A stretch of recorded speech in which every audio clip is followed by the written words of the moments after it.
விஷயங்களை இந்திய மக்கள் பின்பற்றிட்டு வந்த வழிபாட்டு முறை கலாச்சாரங்கள் கூட சேர்த்து தனி ஒரு வாழ்க்கை முறையா உருவாக்கி இன்னைக்கு வரைக்கும் அதையே நம்ம பின்பற்றக்கூடிய அளவுக்கு இந்திய வரலாற்றையை மாற்றியவர்கள் தான் இந்த ஆரியர்கள். இப்படிதான் பெரும்பாலும் இந்த ஆரியர்களை பத்தி நம்ம தெரிஞ்சு வச்சிருப்போம். அப்போ இதெல்லாம் உண்மையானு கேட்டா இதுல சில விஷயங்கள் மட்டும்தான் உண்மையை தவிர எல்லா விஷயங்களும் உண்மை கிடையாது. அப்படின்னா இந்த ஆரியர்கள் யாரு? இவங்க தான் இந்தியாவுடைய பூர்வக்குடி மக்களா? ஆரியர்கள் இந்தியாவுக்குள்ள படையெடுத்து வந்தது உண்மையா பொய்யா?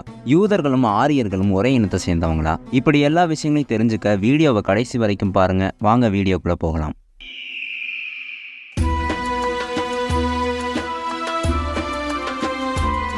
மத்திய கிழக்கு, அதாவது மிடில் ஈஸ்ட் பகுதியில் உள்ள ஈரான் போன்ற நாடுகளில் வாழ்ந்த ஒரு குறிப்பிட்ட இனத்தை சேர்ந்த மக்கள் தான் இந்த ஆரியர்கள். பொதுவாக இந்த ஆரியர்கள் நாடோடி இன மக்களாக தான் இருந்தாங்க.